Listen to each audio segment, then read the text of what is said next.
ಬಹಳ ಹಿಂದೆ ಒಂದು ಹಳ್ಳಿಯಲ್ಲಿ ಒಬ್ಬ ಚಕ್ರವರ್ತಿ ಇದ್ದನು. ಆ ಚಕ್ರವರ್ತಿಯು ಎಲ್ಲವನ್ನೂ ಹೊಂದಿದ್ದನು. ಅಪಾರ ಸಂಪತ್ತು ಮತ್ತು ಅವನನ್ನು ನೋಡಿಕೊಳ್ಳಲು ಹಾಗೂ ಆ ದೇಶವನ್ನು ಅನುಸರಿಸುವ ಉತ್ತಮ ಪ್ರಜೆಗಳನ್ನು ಹೊಂದಿದ್ದನು. ಮತ್ತು ಅವನು ತನ್ನ ಪ್ರಜೆಗಳನ್ನು ಸಹ ಬಹಳ ಪ್ರೀತಿಯಿಂದ ನೋಡಿಕೊಳ್ಳುತ್ತಿದ್ದನು. ಅವನು ಯಾರಿಗೂ ಕೂಡ ಭೇದ ಭಾವವನ್ನು ಮಾಡುತ್ತಿರಲಿಲ್ಲ ಹಾಗೂ ಅವನಿಗೆ ಯಾವುದರ ಕೊರತೆ ಕೂಡ ಇರಲಿಲ್ಲ.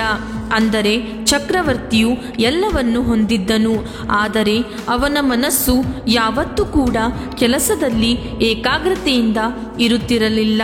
ಏನಾದರೂ ಕೆಲಸ ಮಾಡಲು ಪ್ರಯತ್ನಿಸಿದಾಗ ಅವನ ಗಮನ ಎಲ್ಲೋ ಬೇರೆ ಕಡೆಗೆ ಅಲೆದಾಡುತ್ತಿತ್ತು. ಇದರಿಂದ ಅವನು ತುಂಬ ಚಿಂತಿತನಾಗಿರುತ್ತಿದ್ದನು. ಅನೇಕ ಬಾರಿ ತನ್ನ ಪಕ್ಕದ ಸಾಮ್ರಾಜ್ಯದ ರಾಜರನ್ನು ಭೇಟಿಯಾಗುತ್ತಿದ್ದನು ಮತ್ತು ಅವರಿಂದ ವಿಭಿನ್ನ ಅಭಿಪ್ರಾಯಗಳನ್ನು, ಪ್ರತಿಯೊಬ್ಬರು ಬೇರೆ ಬೇರೆ ರೀತಿಯ ವಿಧಾನಗಳನ್ನು ಹೇಳಿದ್ದರು. ಚಕ್ರವರ್ತಿಯು ಆ ಎಲ್ಲ ವಿಧಾನಗಳನ್ನು ಕೇಳುತ್ತಿದ್ದನು ಮತ್ತು ಅವನು ಆ ವಿಧಾನಗಳನ್ನು ತನ್ನ ಜೀವನದಲ್ಲಿ ಅಳವಡಿಸಿಕೊಳ್ಳುತ್ತಿದ್ದನು. ಆದರೆ ಆ ಕ್ರಮಗಳಿಂದ ಅವನಿಗೆ ಯಾವುದೇ ಪ್ರಯೋಜನವಾಗಲಿಲ್ಲ. ಅವನು ಯಾವಾಗಲೂ ದುಃಖಿತನಾಗಿ ಚಿಂತಿಸತೊಡಗಿದ್ದನು ಹಾಗೂ ಅವನು ಅನೇಕ ಬಾರಿ ರಾತ್ರಿಯಿಡೀ ಮಲಗಲು ಪ್ರಯತ್ನಿಸುತ್ತಿದ್ದನು. ಆದರೆ ಅವನಿಗೆ ರಾತ್ರಿ ಮಲಗಲು ಸಹ ಸಾಧ್ಯವಾಗುತ್ತಿರಲಿಲ್ಲ.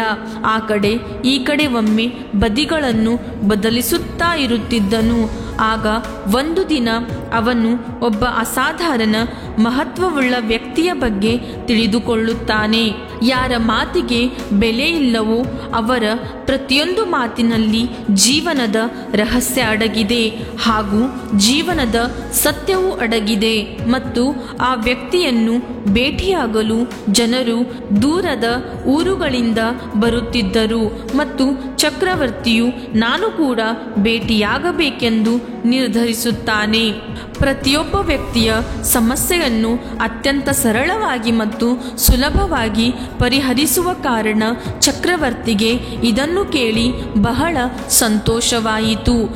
ಈಗ ಅವನ ಪ್ರಶ್ನೆಗಳಿಗೆ ಉತ್ತರ ಸಿಗುತ್ತದೆ ಎಂದು ಅವನು ಭಾವಿಸುತ್ತಾನೆ. ಆ ವ್ಯಕ್ತಿಯ ಬಗ್ಗೆ ತುಂಬಾ ಹೊಗಳಿಕೆಯನ್ನು ಕೇಳಿದ ಚಕ್ರವರ್ತಿಯು ತಕ್ಷಣ ಹೋಗಿ ಆ ವ್ಯಕ್ತಿಯನ್ನು ಭೇಟಿಯಾಗಬೇಕೆಂದು ನಿರ್ಧರಿಸುತ್ತಾನೆ ಮತ್ತು ಆ ವ್ಯಕ್ತಿಯನ್ನು ತುಂಬಾ ಹೊಗಳುತ್ತಾರೆ.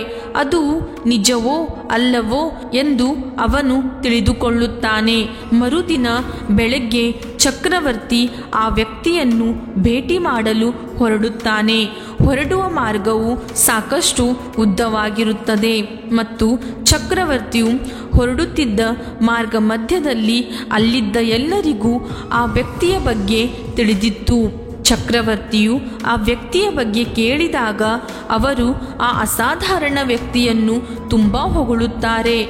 ಆಗ ಚಕ್ರವರ್ತಿಗೆ ಈ ವ್ಯಕ್ತಿ ತುಂಬ ಒಳ್ಳೆಯವರು ಎಂದು ತಿಳಿಯುತ್ತದೆ. ಬುದ್ಧಿವಂತ, ಬಹಳ ತಿಳಿವಳಿಕೆಯುಳ್ಳವರಾಗಿರಬೇಕು ಮತ್ತು ಪ್ರಭಾವಶಾಲಿ ವ್ಯಕ್ತಿಯಾಗಿರಬೇಕು. ಇಲ್ಲದಿದ್ದರೆ ಎಲ್ಲರೂ ಅವನನ್ನು ಹೊಗಳುತ್ತಿರಲಿಲ್ಲ.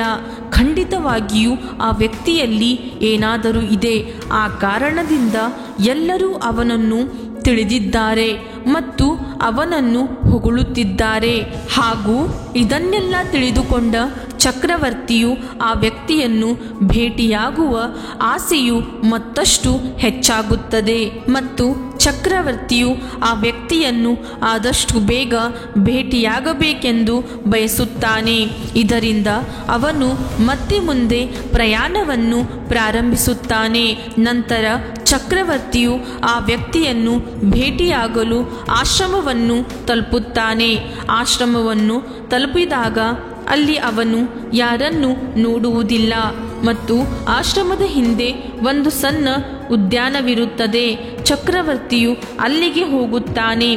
ಅಲ್ಲಿಗೆ ಹೋದಾಗ ತೋಟದಲ್ಲಿ ಒಬ್ಬ ತೋಟಗಾರನು ಕೆಲಸ ಮಾಡುವುದನ್ನು ನೋಡುತ್ತಾನೆ ಮತ್ತು ಅವನ ದೇಹವು ಮಣ್ಣಿನಿಂದ ಮುಚ್ಚಲ್ಪಟ್ಟಿರುತ್ತದೆ ಹಾಗೂ ಅವನ ಪಾದಗಳಲ್ಲಿ ಚಪ್ಪಲಿಗಳು ಸಹ ಇರುವುದಿಲ್ಲ. ಮತ್ತು ಇದನ್ನು ನೋಡಿದ ಚಕ್ರವರ್ತಿಯು ತೋಟಗಾರನಿಗೆ ಕೇಳುತ್ತಾನೆ, ಈ ಆಶ್ರಮದ ಮಾಲೀಕರು ಎಲ್ಲಿದ್ದಾರೆ?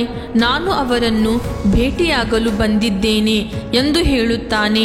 ಆಗ ತೋಟಗಾರನು ಉತ್ತರಿಸುತ್ತಾನೆ, ನೀವು ಒಳಗಡೆ ಕುಳಿತುಕೊಳ್ಳಿ, ನಾನು ಅವರನ್ನು ಕರೆದುಕೊಂಡು ಬರುತ್ತೇನೆ, ಅವರು ಬಂದು ನಿಮ್ಮನ್ನು ಭೇಟಿಯಾಗುತ್ತಾರೆ ಎಂದು ಹೇಳುತ್ತಾನೆ. ಇದನ್ನು ಕೇಳಿದ ಚಕ್ರವರ್ತಿಯು ಗುಡಿಯೊಳಗೆ ಹೋದನು ಮತ್ತು ಅವನು ಹೋಗಿ ಕುಳಿತು ಆ ಅಸಾಧಾರಣ ವ್ಯಕ್ತಿಯ ಆಗಮನಕ್ಕಾಗಿ ಕಾಯಲು ಪ್ರಾರಂಭಿಸಿದನು. ಹಾಗೆಯೇ ಸ್ವಲ್ಪ ಸಮಯದ ನಂತರ ಆ ಅಸಾಧಾರಣ ವ್ಯಕ್ತಿಯು ಚಕ್ರವರ್ತಿಯ ಮುಂದೆ ಬರುತ್ತಾನೆ ಹಾಗೂ ತೋಟದಲ್ಲಿ ಕೆಲಸ ಮಾಡುತ್ತಿದ್ದ ಅದೇ ವ್ಯಕ್ತಿಯೆಂದು ಚಕ್ರವರ್ತಿಗೆ ತಿಳಿಯುತ್ತದೆ ಮತ್ತು ಚಕ್ರವರ್ತಿಯು ಅವರನ್ನು ಸ್ವಾಗತಿಸುತ್ತಾನೆ ಮತ್ತು ಆಶ್ಚರ್ಯನಾಗುತ್ತಾನೆ. ನಂತರ ಚಕ್ರವರ್ತಿಯು ಅವರಿಗೆ ಕೇಳುತ್ತಾನೆ, ಹೇ, ನೀವು ತೋಟದಲ್ಲಿ ಹೊರಗೆ ಕೆಲಸ ಮಾಡುತ್ತಿದ್ದ ಅದೇ ತೋಟಗಾರ ತಾನೇ ಎಂದು ಕೇಳುತ್ತಾನೆ. ಏಕೆಂದರೆ ಈ ಬಾರಿ ತೋಟಗಾರನು ಬೌದ್ಧ ಸನ್ಯಾಸಿಯ ರೂಪದಲ್ಲಿ ಬರುತ್ತಾನೆ. ಆಗ ಬೌದ್ಧ ಸನ್ಯಾಸಿಯು ಚಕ್ರವರ್ತಿಗೆ ಹೇಳುತ್ತಾನೆ, ಚಕ್ರವರ್ತಿ, ದಯವಿಟ್ಟು ನನ್ನನ್ನು ಕ್ಷಮಿಸಿ, ನಾನು ತೋಟದಲ್ಲಿ ಸಣ್ಣ ಕೆಲಸ ಮಾಡುತ್ತಿದ್ದೆ. ನಾನು ಇಲ್ಲಿ ತೋಟಗಾರ ಮತ್ತು ನಾನು ಇಲ್ಲಿರುವ ಅಸಾಧಾರಣ ವ್ಯಕ್ತಿ ಎಂದು ಹೇಳುತ್ತಾನೆ. ಹಾಗೂ ನೀನು ನನ್ನನ್ನು ಭೇಟಿಯಾಗಲು ಇಲ್ಲಿಯವರೆಗೆ ಬಂದಿರುವ ಕಾರಣವನ್ನು ದಯವಿಟ್ಟು ನನಗೆ ತಿಳಿಸಿ ಎನ್ನುತ್ತಾನೆ. ಆಗ ಚಕ್ರವರ್ತಿಯು ಈ ಬಗ್ಗೆ ಬೌದ್ಧ ಸನ್ಯಾಸಿಗೆ ಹೇಳುತ್ತಾನೆ, ಹೇ ಗುರುಗಳೇ, ಈ ಇಡೀ ರಾಜ್ಯದಲ್ಲಿ ನಿಮ್ಮಂತಹ ವ್ಯಕ್ತಿ ಯಾರೂ ಇಲ್ಲ ಎಂದು ನಾನು ಕೇಳಿದ್ದೇನೆ ಮತ್ತು ನಾನು ನಿಮ್ಮ ಬಗ್ಗೆ ಹೊಗಳಿಕೆಯನ್ನು ಕೇಳಿದ್ದೇನೆ ಹಾಗೂ ನಾನು ನಿಮ್ಮ ಬಗ್ಗೆ ಅನೇಕ ಒಳ್ಳೆಯ ವಿಷಯಗಳನ್ನು ಸಹ ಕೇಳಿದ್ದೇನೆ. ಹಾಗೆಯೇ ಜನರು ನಿಮ್ಮ ಬಳಿ ಸಮಸ್ಯೆಯೊಂದಿಗೆ ಬಂದಾಗ ಅವರ ಸಮಸ್ಯೆಗಳನ್ನು ಪರಿಹರಿಸುತ್ತೀರಿ ಎಂದು ನಾನು ಕೇಳಿದ್ದೇನೆ. ಅದಕ್ಕಾಗಿಯೇ ನಾನು ಕೂಡ ಇಂದು ನನ್ನ ಸಮಸ್ಯೆಗಳನ್ನು ಪರಿಹರಿಸಿಕೊಳ್ಳಲು ನಿಮ್ಮನ್ನು ಭೇಟಿ ಮಾಡಲು ಇಲ್ಲಿಗೆ ಬಂದಿದ್ದೇನೆ ಮತ್ತು ನಾನು ನಿಮ್ಮ ಧರ್ಮೋಪದೇಶವನ್ನು ಕೇಳಲು ಬಂದಿದ್ದೇನೆ. ಆದರೆ ಇದರ ಬಗ್ಗೆ ನನ್ನ ಮನಸ್ಸಿನಲ್ಲಿ ಒಂದು ಸಂದೇಶವಿದೆ ಎನ್ನುತ್ತಾನೆ. ಆಗ ಬೌದ್ಧ ಸನ್ಯಾಸಿಗಳು ಚಕ್ರವರ್ತಿಗೆ ಕೇಳುತ್ತಾರೆ, ಯಾವ ರೀತಿಯ ಸಂದೇಶ ಹೇಳು ಎಂದು. ಆಗ ಚಕ್ರವರ್ತಿಯು ಹೇಳುತ್ತಾನೆ, ಜ್ಞಾನದ ಪುಸ್ತಕಗಳ ಪ್ರಕಾರಗಳು ಅವರು ಜ್ಞಾನ ಉಳ್ಳವರು ಎಂದು ತೋರಿಸಲು ಖಂಡಿತವಾಗಿಯೂ ಕೆಲವು ಚಿಹ್ನೆಗಳನ್ನು ಹೊಂದಿರುತ್ತೇವೆ. ಆದರೆ ನಿಮ್ಮಲ್ಲಿ ಯಾವುದೇ ರೀತಿಯ ಜ್ಞಾನದ ಪುಸ್ತಕಗಳಾಗಲಿ ಅಥವಾ ಅಂತಹ ಕಲೆಯ ಯಾವುದೇ ಚಿಹ್ನೆಗಳು ಗೋಚರಿಸುವುದಿಲ್ಲ. ಆದರೆ ನೀವು ತುಂಬ ಶಾಂತವಾಗಿ ಕಾಣುತ್ತೀರಿ. ಅದರ ರಹಸ್ಯವನ್ನು ನನಗೆ ಹೇಳಬಹುದೇ ಎಂದು ಚಕ್ರವರ್ತಿಯು ಕೇಳುತ್ತಾನೆ. ಆಗ ಇದಕ್ಕೆ ಬೌದ್ಧ ಸನ್ಯಾಸಿಗಳು ಮುಗುಳ್ನಗಲು ಪ್ರಾರಂಭಿಸುತ್ತಾರೆ ಮತ್ತು ಚಕ್ರವರ್ತಿಗೆ ಹೇಳುತ್ತಾರೆ, ನನ್ನ ಜ್ಞಾನವು ಈ ಸಂಸ್ಕಾರದಲ್ಲಿ ಎಲ್ಲೆಲ್ಲೂ ಪ್ರಕೃತಿಯ ರೂಪದಲ್ಲಿ ನಾನು ನನ್ನ ಜ್ಞಾನವನ್ನು ಜೀವನದ ಸರಳ ಮತ್ತು ಸಾಮಾನ್ಯ ವಿಷಯಗಳಿಂದ ತೆಗೆದುಕೊಳ್ಳುತ್ತೇನೆ ಎಂದು ಹೇಳುತ್ತಾರೆ. ಮುಂದೆ ಬೌದ್ಧ ಸನ್ಯಾಸಿಯು ಚಕ್ರವರ್ತಿಗೆ ಕೇಳುತ್ತಾರೆ, ಆದರೆ ನೀವು ಇಲ್ಲಿ ಯಾವ ಸಮಸ್ಯೆಯ ಬಗ್ಗೆ ಕೇಳಲು ಬಂದಿದ್ದೀರಿ? ನೀವು ಇಲ್ಲಿಗೆ ಬರಲು ಕಾರಣವೇನು ಎಂಬುದನ್ನು ದಯವಿಟ್ಟು ನನಗೆ ತಿಳಿಸಿ ಎನ್ನುತ್ತಾರೆ. ಇದಕ್ಕೆ ಚಕ್ರವರ್ತಿಯು ಹೇಳುತ್ತಾನೆ, ಗುರುಗಳೇ, ನಾನು ಇಲ್ಲಿಗೆ ಬರಲು ಕಾರಣವೇನೆಂದರೆ ನನಗೆ ಯಾವುದೇ ಕೆಲಸದಲ್ಲಿ ದೀರ್ಘಕಾಲ ಗಮನ ಹರಿಸಲು ಸಾಧ್ಯವಾಗುತ್ತಿಲ್ಲ. ನಾನು ಒಳಗೆ ಆ ಕೆಲಸದಿಂದ ತುಂಬ ವಿಚಲಿತನಾಗುತ್ತೇನೆ. ದಯವಿಟ್ಟು ನನ್ನ ಈ ಸಮಸ್ಯೆಗಳಿಗೆ ಪರಿಹಾರವನ್ನು ನನಗೆ ತಿಳಿಸಿ, ಇದರಿಂದ ನನಗೆ ತುಂಬ ಚಿಂತೆಯಾಗುತ್ತಿದೆ ಎಂದನು. ನಂತರ ಬೌದ್ಧ ಸನ್ಯಾಸಿಯು ಚಕ್ರವರ್ತಿಯ ತೊಂದರೆಗಳನ್ನು ತಿಳಿದುಕೊಂಡು ಮುಂದೆ ಹೇಳುತ್ತಾರೆ, ಮಹಾರಾಜ, ನನಗೆ ನಿಮ್ಮ ಸಮಸ್ಯೆ ಅರ್ಥವಾಯಿತು. ನಾನು ನಿಮಗೆ ಪರಿಹಾರವನ್ನು ಹೇಳುತ್ತೇನೆ. ಆದರೆ ಇಂದು ನೀವು ತಡವಾಗಿದ್ದೀರಿ ಮತ್ತು ಆಯಾಸಗೊಂಡಿದ್ದೀರಿ. ನಾಳೆ ಬೆಳಗ್ಗೆ ನನ್ನನ್ನು ಭೇಟಿ ಮಾಡಿ. ನಾಳೆ ಬೆಳಗ್ಗೆ ಸಮಯವು ಚೆನ್ನಾಗಿರುತ್ತದೆ ಮತ್ತು ನಾಳೆ ಬೆಳಗ್ಗೆ ನೀವು ನನ್ನನ್ನು ಭೇಟಿಯಾದಾಗ ನಿಮ್ಮ ಎಲ್ಲ ಪ್ರಶ್ನೆಗಳಿಗೆ ನಾನು ಉತ್ತರಿಸುತ್ತೇನೆ ಎಂದು ಹೇಳಿ ಬೌದ್ಧ ಸನ್ಯಾಸಿಗಳು ತಮ್ಮ ತೋಟಕ್ಕೆ ಹಿಂತಿರುಗುತ್ತಾರೆ ಹಾಗೂ ಚಕ್ರವರ್ತಿಯೂ ಸಹ ತಮ್ಮ ಅರಮನೆಗೆ ಹಿಂದಿರುಗುತ್ತಾರೆ. ಆದರೆ ಚಕ್ರವರ್ತಿಗೆ ರಾತ್ರಿಯಿಡೀ ನಿದ್ರೆ ಬರುವುದಿಲ್ಲ, ಏಕೆಂದರೆ ಅವನಿಗೆ ಬೌದ್ಧ ಸನ್ಯಾಸಿಗಳು ನನಗೆ ಏನು ಹೇಳುತ್ತಾರೆ ಎಂದು ಯೋಚಿಸುತ್ತಾ ಇರುತ್ತಾನೆ ಮತ್ತು ಅವರು ನನಗೆ ಸಾಮಾನ್ಯ ತೋಟಗಾರನಂತೆ ಕಾಣುತ್ತಾರೆ. ಆದರೆ ಅವರ ಮನಸ್ಸು ಶಾಂತವಾಗಿದ್ದ ರೀತಿ ಮತ್ತು ಅವರು ಶಾಂತವಾಗಿ ಕಾಣುತ್ತಿದ್ದ ರೀತಿ ಬಹಳ ಆಶ್ಚರ್ಯಕರವಾಗಿದೆ. ಹೀಗೆಯೇ ಚಕ್ರವರ್ತಿಯು ರಾತ್ರಿಯಿಡೀ ಆಲೋಚನೆಗಳಲ್ಲಿಯೇ ಕಳೆದು ಹೋಗುತ್ತಾನೆ. ಮರುದಿನ ಬೆಳಗ್ಗೆ ಸೂರ್ಯೋದಯಕ್ಕೆ ಮುಂಚೆಯೇ ಚಕ್ರವರ್ತಿ ಆ ಆಶ್ರಮಕ್ಕೆ ಹಿಂದಿರುಗುತ್ತಾನೆ ಹಾಗೂ ಸನ್ಯಾಸಿಗಳು ಕೂಡ ಅಲ್ಲಿಯೇ ಇರುತ್ತಾರೆ. ಮತ್ತು ಚಕ್ರವರ್ತಿಯು ಅಲ್ಲಿಗೆ ತಲುಪಿದ ತಕ್ಷಣ ಬೌದ್ಧ ಸನ್ಯಾಸಿಯು ಚಕ್ರವರ್ತಿಯ ಕೈಯಲ್ಲಿ ಒಂದು ನೀರಿನ ಜಗ್ಗನ್ನು ಕೊಟ್ಟು ಹೇಳುತ್ತಾರೆ, ಇದನ್ನು ತೆಗೆದುಕೊಂಡು ನಿಧಾನವಾಗಿ ಗಿಡಗಳಿಗೆ ನೀರು ಹಾಕಿ. ಹೀಗೆ ಮಾಡುವಾಗ ನಿಮ್ಮೆದುರು 15 ಗಿಡಗಳು ಇವೆ. ಎಲ್ಲದಕ್ಕೂ ಇದೇ ರೀತಿ ನೀರು ಹಾಕುತ್ತಲೇ ಇರಬೇಕು. ಆದರೆ ಈ ಕ್ರಿಯೆ ಮಾಡುವಾಗ ಆ ಸಮಯದಲ್ಲಿ ನಾನು ಒಂದು ಚಟುವಟಿಕೆಯನ್ನು ಕೊಡುತ್ತೇನೆ, ಅದಕ್ಕೆ ನೀವು ಗಮನ ಕೊಡಬೇಕು. ಈ ಸಮಯದಲ್ಲಿ ನೀವು ಬೇರೆ ಏನನ್ನೂ ಕೂಡ ಮಾಡಬಾರದು ಅಥವಾ ಯಾವುದರ ಬಗ್ಗೆ ಕೂಡ ಯೋಚಿಸಬಾರದು ಅಥವಾ ನಿಮ್ಮ ಗಮನ ಎಲ್ಲಿಯೂ ವಿಚಲಿತವಾಗಬಾರದು ಎಂಬುದು ನೆನಪಿನಲ್ಲಿಡಿ. ಹಾಗೂ ಈ ಗಿಡಗಳಿಗೆ ನೀರು ಹಾಕುವಾಗ ನಿಮ್ಮ ಸಂಪೂರ್ಣ ಗಮನ ಈ ಗಿಡಗಳ ಮೇಲಿರಬೇಕು. ಒಂದು ವೇಳೆ ನೀವು ಗಿಡಗಳಿಗೆ ನೀರು ಹಾಕುವಾಗ ನಿಮ್ಮ ಮನಸ್ಸಿಗೆ ಏನಾದರೂ ಯೋಚನೆ ಬಂದರೆ ಅಲ್ಲಿಗೆ ನಿಲ್ಲಿಸಿ ಮತ್ತೆ ಮೊದಲ ಗಿಡದಿಂದ ನೀರು ಹಾಕಲು ಪ್ರಾರಂಭಿಸಬೇಕು. ಹೀಗೆ ಈ 15 ಗಿಡಗಳಿಗೆ ನಾನು ಹೇಳಿದ ರೀತಿಯಲ್ಲಿ ನೀರು ಹಾಕಿ ಮುಗಿದರೆ ಆಗ ನೀನು ನನ್ನ ಬಳಿಗೆ ಬಾ, ಆಗ ನಿನ್ನ ಎಲ್ಲ ಪ್ರಶ್ನೆಗಳಿಗೆ ಉತ್ತರ ಕೊಡುತ್ತೇನೆ ಎಂದು ಹೇಳುತ್ತಾರೆ. ಆದರೆ ಚಕ್ರವರ್ತಿಯು ಇಲ್ಲಿಯವರೆಗೂ ಇಂತಹ ಯಾವುದೇ ಕೆಲಸಗಳನ್ನು ಮಾಡಿರಲಿಲ್ಲ ಮತ್ತು ಅವನಿಗೆ ಈ ಕೆಲಸವು ತುಂಬ ಸುಲಭ ಮತ್ತು ಚಿಕ್ಕದಾಗಿ ಕಾಣುತ್ತದೆ. ಹಾಗೂ ಚಕ್ರವರ್ತಿಯು ಮೊದಲ ಬಾರಿಗೆ ಇಂತಹ ಕೆಲಸವನ್ನು ಮಾಡಲು ಪ್ರಾರಂಭಿಸುತ್ತಾನೆ. ಅವನು ಆ ನೀರಿನ ಜಗ್ನಿಂದ ಮೊದಲ ಗಿಡಕ್ಕೆ ಬಹಳ ಎಚ್ಚರಿಕೆಯಿಂದ ನೀರು ಹಾಕಿ ನಂತರ ಎರಡನೇ ಗಿಡದ ಕಡೆಗೆ ಹೋಗುತ್ತಾನೆ. ಅವನು ಎರಡನೇ ಗಿಡಕ್ಕೂ ಎಚ್ಚರಿಕೆಯಿಂದ ನೀರು ಹಾಕಿ ನಂತರ ಮೂರನೇ ಗಿಡಕ್ಕೆ ನೀರು ಹಾಕಲು ಪ್ರಾರಂಭಿಸುತ್ತಾನೆ.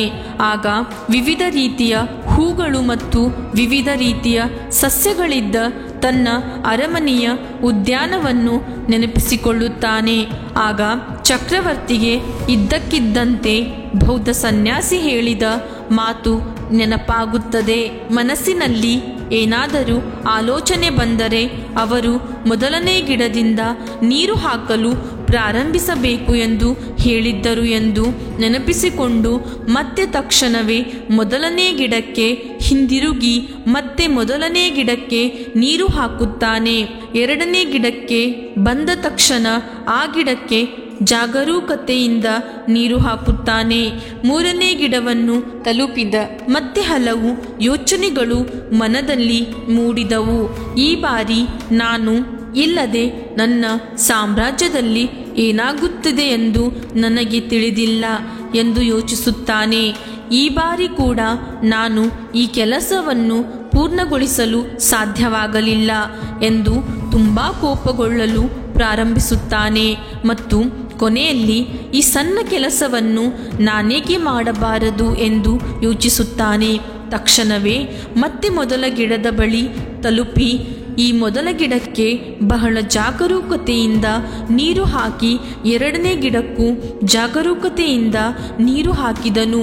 ಹೀಗೆ ಮಾಡುವಾಗ ಈ ಬಾರಿ ಚಕ್ರವರ್ತಿಯು ಸುಮಾರು 5 ಗಿಡಗಳಿಗೆ ಬಹಳ ಜಾಗರೂಕತೆಯಿಂದ ನೀರು ಹಾಕಿದರು. 6ನೇ ಗಿಡಕ್ಕೆ ನೀರು ಹಾಕುವಾಗ ಆ ನೀರನ್ನು ನೋಡಿ ಚಕ್ರವರ್ತಿಯ ಮನದಲ್ಲಿ ನದಿಯ ಆಲೋಚನೆಗಳು ಹುಟ್ಟುತ್ತವೆ ಮತ್ತು ಇದನ್ನು ನೋಡಿ ಚಕ್ರವರ್ತಿಗೆ ತುಂಬಾ ಬೇಸರವಾಗುತ್ತದೆ. ಸಸಿಗಳಿಗೆ ನೀರು ಹಾಕಲು ಪ್ರಯತ್ನಿಸಿದಾಗಲೆಲ್ಲ ವಿಫಲವಾದಾಗಲೆಲ್ಲ ಅವನ ಮನಸ್ಸು ದುಃಖಿತವಾಗುತ್ತಿತ್ತು ಮತ್ತು ತನ್ನ ಮೇಲೆ ಕೋಪಗೊಳ್ಳುತ್ತಿದ್ದನು.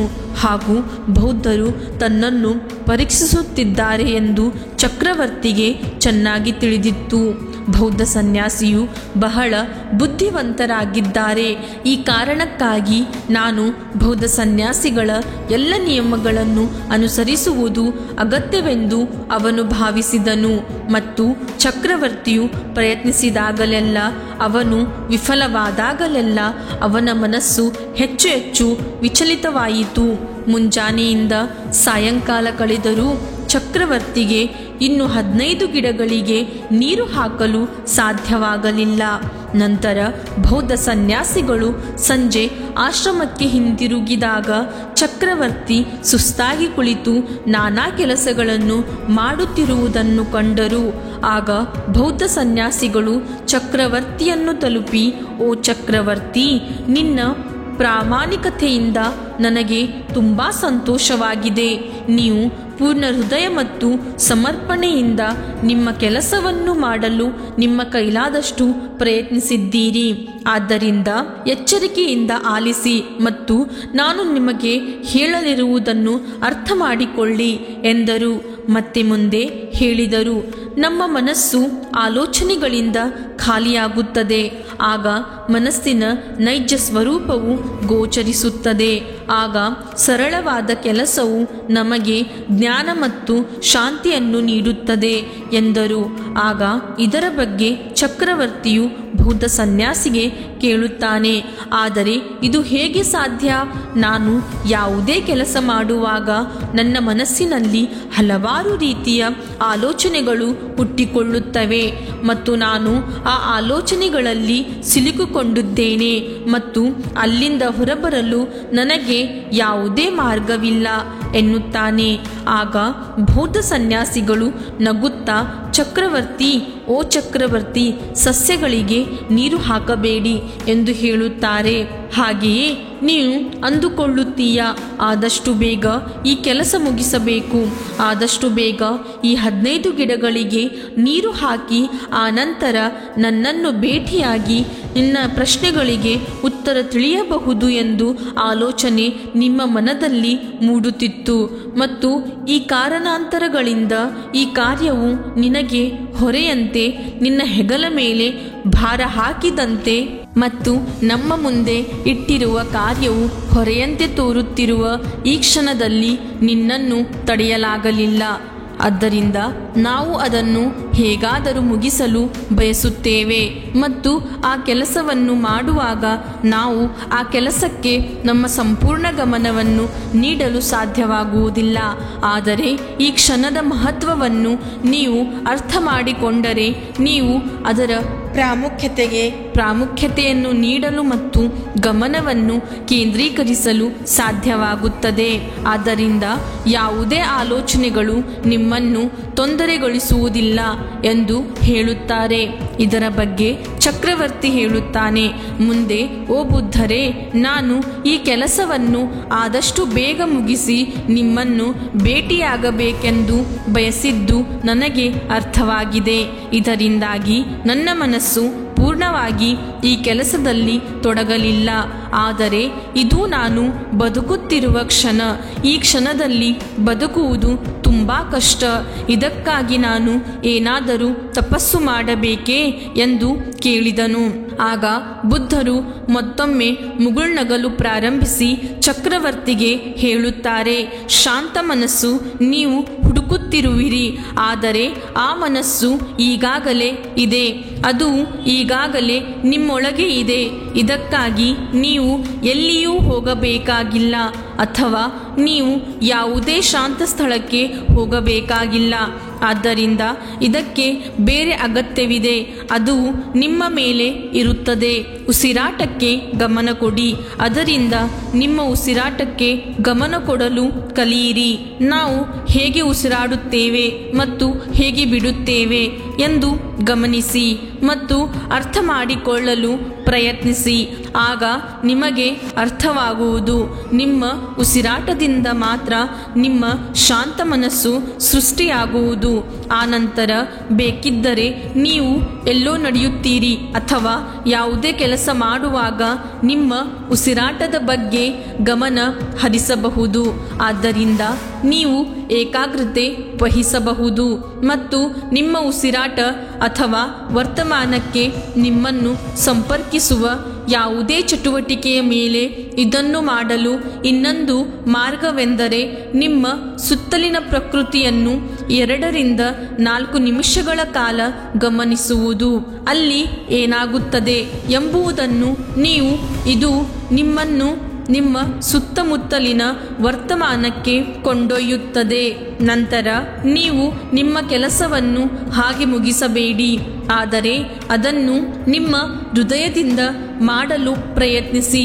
ಇದರಿಂದ ನಿಮ್ಮ ಮನಸ್ಸು ಏಕಾಗ್ರವಾಗಿರುತ್ತದೆ ಮತ್ತು ನಿಮ್ಮ ಮನಸ್ಸು ಏಕಾಗ್ರಗೊಂಡಾಗ ನಂತರ ಯಾವುದೇ ಕೆಲಸವಾಗಲಿ ನೀವು ಮಾಡುತ್ತೀರಿ, ಆಗ ಅದು ಚಿಕ್ಕದಾಗಿರಲಿ ಅಥವಾ ದೊಡ್ಡದಾಗಿರಲಿ, ನಿಮ್ಮ ಮನಸ್ಸು ಅದರಲ್ಲಿ ಸಂಪೂರ್ಣವಾಗಿ ವಿಲೀನಗೊಳ್ಳುತ್ತದೆ ಮತ್ತು ಆ ಕೆಲಸವೇ ನಿಮಗೆ ಶಾಂತಿ ಮತ್ತು ಜ್ಞಾನವನ್ನು ನೀಡುತ್ತದೆ. ಅಂತಹ ಸಮಯದಲ್ಲಿ ನಮ್ಮ ಮನಸ್ಸಿನಲ್ಲಿ ಯಾವುದೇ ರೀತಿಯ ಆಲೋಚನೆಗಳು ಉದ್ಭವಿಸುವುದಿಲ್ಲ ಮತ್ತು ನಾವು ಇದನ್ನು ಮಾಡಿದಾಗ ಆಗ ಕರ್ಮವು ಒಂದಾಗಿ ನಮ್ಮೊಳಗೆ ಶಾಂತಿ ಮೂಡಲು ಶುರು ಮಾಡುತ್ತದೆ. ಅದರಲ್ಲಿಯೇ ಮುಳುಗಿ ಹೋಗುತ್ತೇವೆ. ಬೇಕಾದರೆ ಸುಖವೆನ್ನಬಹುದು ಅಥವಾ ವರ್ತಮಾನದಲ್ಲಿ ಬದುಕುವುದು ಎನ್ನಬಹುದು. ಈ ಸ್ಥಿತಿಯನ್ನು ಸುಲಭವಾಗಿ ಸಾಧಿಸಬಹುದು ಮತ್ತು ಅದನ್ನು ಮಾಡಬಹುದು ಹಾಗೂ ನೀವು ಅಭ್ಯಾಸ ಕೂಡ ಮಾಡಬೇಕು.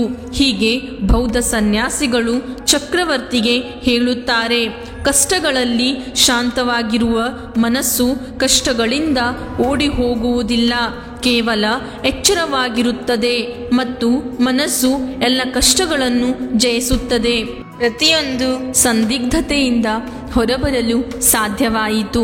ಚಕ್ರವರ್ತಿ ಬೌದ್ಧ ಸನ್ಯಾಸಿಯ ಈ ಎಲ್ಲ ವಿಷಯಗಳನ್ನು ಅರ್ಥ ಮಾಡಿಕೊಂಡನು ಮತ್ತು ಅವನು ಬೌದ್ಧ ಸನ್ಯಾಸಿಗೆ ನಮಸ್ಕರಿಸಿ ಅಲ್ಲಿಂದ ತನ್ನ ರಾಜಭವನಕ್ಕೆ ಹಿಂತಿರುಗಿದನು ಹಾಗೂ ಅವನು ತನ್ನ ಉಸಿರಾಟದ ಮೇಲೆ ಕೇಂದ್ರೀಕರಿಸಲು ಪ್ರಾರಂಭಿಸಿದನು ಮತ್ತು ನಿಧಾನವಾಗಿ ಈ ನಿರಂತರ ಅಭ್ಯಾಸಗಳಿಂದಾಗಿ ಅವನು ತನ್ನ ಎಲ್ಲ ಕೆಲಸಗಳನ್ನು ಸಂಪೂರ್ಣ ಏಕಾಗ್ರತೆಯಿಂದ ಮಾಡುತ್ತಿದ್ದನು. ಇದರಿಂದಾಗಿ ಅವನು ಅಪಾರ ಶಾಂತಿಯನ್ನು ಪಡೆದನು ಮತ್ತು ಅವನು ಸಣ್ಣ ಕೆಲಸಗಳಿಂದಲೂ ಜ್ಞಾನವನ್ನು ಗಳಿಸಲು ಸಾಧ್ಯವಾಯಿತು. ಸ್ನೇಹಿತರೆ, ಯಾವುದೇ ಕೆಲಸವನ್ನು ಎಂದಿಗೂ ಹೊರೆಯಂತೆ ಪರಿಗಣಿಸಬೇಡಿ, ಏಕೆಂದರೆ ನೀವು ಅದನ್ನು ಹೊರೆಯೆಂದು ಪರಿಗಣಿಸಿದರೆ ಅದನ್ನು ನಿಮ್ಮಿಂದ ಸಾಧ್ಯವಾದಷ್ಟು ಬೇಗ ತೆಗೆದುಹಾಕಲು ಪ್ರಯತ್ನಿಸುತ್ತೀರಿ. ಅಂದರೆ ನೀವು ಅದನ್ನು ಸಾಧ್ಯವಾದಷ್ಟು ಬೇಗ ಮುಗಿಸಲು ಪ್ರಯತ್ನಿಸುತ್ತೀರಿ. ಆದರೆ ಈ ಪ್ರಯತ್ನದ ಸಮಯದಲ್ಲಿ ನೀವು ಯಾವುದೇ ಕೆಲಸವನ್ನು ಮಾಡಿದರೂ ಅದನ್ನು ಪೂರ್ಣ ಹೃದಯದಿಂದ ಮಾಡಲಾಗುವುದಿಲ್ಲ ಮತ್ತು ಅದನ್ನು ಸಂಪೂರ್ಣ ಮನೋಭಾವದಿಂದ ಮಾಡಲು ಸಾಧ್ಯವಾಗುವುದಿಲ್ಲ ಮತ್ತು ಅಂತಹ ಪರಿಸ್ಥಿತಿಯಲ್ಲಿ ನೀವು ಮಾಡಲು ಬಯಸಿದ ಕೆಲಸವು ಮಾಡಲು ಸಾಧ್ಯವಾಗದೇ ಇರಬಹುದು ಮತ್ತು ಇದರಿಂದಾಗಿ ನಿಮ್ಮ ಮನಸ್ಸಿನಲ್ಲಿ ಉದ್ವೇಗವು ಉಂಟಾಗುತ್ತದೆ. ನಾವು ಚಿಂತೆಗೆ ಒಳಗಾಗಲು ಪ್ರಾರಂಭಿಸುತ್ತೇವೆ, ಏಕೆಂದರೆ ಆ ಕೆಲಸಕ್ಕೆ ನಾವು ನೀಡಲು ಬಯಸಿದ ಫಲಿತಾಂಶ ಪರಿಣಾಮವಾಗಿ ನಾವು ಆ ಕೆಲಸವನ್ನು ಪೂರ್ಣಗೊಳಿಸಲು ಸಾಧ್ಯವಿಲ್ಲ ಮತ್ತು ನಮ್ಮಲ್ಲಿ ಹೆಚ್ಚಿನವರು ಅವರಿಗೆ ಯಾವುದೇ ಕೆಲಸವನ್ನು ನಿಯೋಜಿಸಿದಾಗ ಅದೇ ತಪ್ಪುಗಳನ್ನು ಮಾಡುತ್ತಾರೆ. ನಂತರ ಅವರು ಆ ಕೆಲಸವನ್ನು ಮಾಡಲು ಪ್ರಯತ್ನಿಸುತ್ತಾರೆ, ಆದರೆ ಅವರು ಆ ಕೆಲಸವನ್ನು ಆದಷ್ಟು ಬೇಗ ಮುಗಿಸಲು ಬಯಸುತ್ತಾರೆ ಮತ್ತು ಅವರು ಆ ಕೆಲಸವನ್ನು ಮಾಡುವಾಗ ಅಲ್ಲಿ ತಮ್ಮನ್ನು ಉಳಿಸಿಕೊಳ್ಳಲು ಸಾಧ್ಯವಾಗುವುದಿಲ್ಲ. ಬದಲಿಗೆ ಅವರ ಮನಸ್ಸು ಬೇರೆಯೆಲ್ಲೋ ಅಲೆದಾಡುತ್ತಿರುತ್ತದೆ. ಇದರಿಂದ ನಮ್ಮ ಮನಸ್ಸು ನಮ್ಮನ್ನು ಆಳಲು ಪ್ರಾರಂಭಿಸುತ್ತದೆ ಮತ್ತು ನಮಗೆ ವಿವಿಧ ರೀತಿಯ ಆಲೋಚನೆಗಳನ್ನು ತೋರಿಸುತ್ತದೆ ಮತ್ತು ಆ ಆಲೋಚನೆಗಳಲ್ಲಿ ಮುಳುಗುತ್ತೇವೆ ಹಾಗೂ ನಾವು ಆ ಆಲೋಚನೆಗಳಲ್ಲಿ ಸಿಕ್ಕಿ ಹಾಕಿಕೊಳ್ಳುತ್ತೇವೆ ಮತ್ತು ನಂತರ ನಾವು ಅಲ್ಲಿಂದ ಹೊರಬರಲು ಯಾವುದೇ ದಾರಿ ಕಾಣುವುದಿಲ್ಲ. ಇದರಿಂದಾಗಿ ನಮ್ಮ ಮನಸ್ಸಿನಲ್ಲಿ ಉದ್ವಿಗ್ನತೆ ಉಂಟಾಗುತ್ತದೆ ಮತ್ತು ನಾವು ತುಂಬ ಚಿಂತೆ ಮಾಡಲು ಪ್ರಾರಂಭಿಸುತ್ತೇವೆ. ನಾವು ಬಯಸಿದರೂ ಯಾವುದೇ ಕೆಲಸವನ್ನು ಮಾಡಲು ಸಾಧ್ಯವಿಲ್ಲ ಮತ್ತು ನಾವು ವರ್ತಮಾನದ ಕಡೆಗೆ ನಮ್ಮನ್ನು ಕೊಂಡೊಯ್ಯಬಹುದಾದ ಬಾಗಿಲನ್ನು ನಾವೇ ಮುಚ್ಚಿಕೊಳ್ಳುತ್ತೇವೆ, ಏಕೆಂದರೆ ಆ ಕೆಲಸವು ನಮಗೆ ಹೊರೆಯಂತೆ ತೋರುತ್ತದೆ. ಆದ್ದರಿಂದ ನೀವು ಯಾವುದೇ ಕೆಲಸವನ್ನು ಪ್ರಾರಂಭಿಸಲು ಬಯಸಿದಾಗ ಮೊದಲು ನಿಮ್ಮ ಸಂಪೂರ್ಣ ಗಮನವನ್ನು ನಿಮ್ಮ ಉಸಿರಾಟದ ಮೇಲೆ ಕೇಂದ್ರೀಕರಿಸಿ ಮತ್ತು ನಂತರ ನೀವು ಬಯಸಿದರೆ ನಿಮ್ಮ ಕೆಲಸದ ಸಮಯದಲ್ಲಿಯೂ ನಿಮ್ಮ ಉಸಿರಾಟದ ಮೇಲೆ ನೀವು ಗಮನ ಹರಿಸಬಹುದು ಮತ್ತು ಉಸಿರಾಟದ ಮೇಲಿನ ಈ ಜ್ಞಾನವು ನಿಮ್ಮ ಕೆಲಸದ ಜ್ಞಾನವಾಗಿ ಪರಿವರ್ತನೆಯಾಗುತ್ತದೆ ಮತ್ತು ಈ ಕೆಲಸದಲ್ಲಿ ಏನಾಗುತ್ತದೆಯೋ ಅದು ತೊಂದರೆಗಳನ್ನು ಉದ್ಭವಿಸುತ್ತದೆ ಮತ್ತು ನೀವು ಅದನ್ನು ಕ್ಷಣದಲ್ಲಿ ಪರಿಹರಿಸುತ್ತೀರಿ. ಯಾವುದೇ ಪ್ರತಿಕೂಲ ಸಂದರ್ಭಗಳು ನಿಮ್ಮ ದಾರಿಯಲ್ಲಿ ಬಂದರೂ ನೀವು ಪೂರ್ಣ ಹೃದಯ ಮತ್ತು ಸಮರ್ಪಣೆಯೊಂದಿಗೆ ಕೆಲಸವನ್ನು ಪೂರ್ಣಗೊಳಿಸುವುದನ್ನು ಮುಂದುವರಿಸುತ್ತೀರಿ. ಹಾಯ್ ಫ್ರೆಂಡ್ಸ್, ಇಲ್ಲಿಯ ತನಕ ಈ ಎಲ್ಲ ಕಥೆಯನ್ನು ಕೇಳಿದ್ದೀರಾ? ಹಾಗಾದರೆ ನಿಮಗೊಂದು ಸಣ್ಣ ರಿಕ್ವೆಸ್ಟ್. ಇಷ್ಟು ದಿನ ಜಾಲತಾಣಗಳಲ್ಲಿ ಕೇಳಿದ ಅತಿ ಹೆಚ್ಚು ಧ್ವನಿಗಳಲ್ಲಿ ಈ ಧ್ವನಿಯು ಒಂದಾಗಿದೆ. ನಮ್ಮ ಚಾನಲನ್ನು ಸಬ್ಸ್ಕ್ರೈಬ್ ಮಾಡಿ ಮತ್ತು ಲೈಕ್ ಮಾಡಿ ಮತ್ತು ಈ ಕಥೆ ಇಷ್ಟವಾದರೆ ಕಮೆಂಟ್ಸ್ ಮಾಡಿ. ಮುಂದೆ ಭೇಟಿಯಾಗೋಣ ಒಂದು ಒಳ್ಳೆಯ ಕಥೆಯ ಮೂಲಕ. ಧನ್ಯವಾದಗಳು.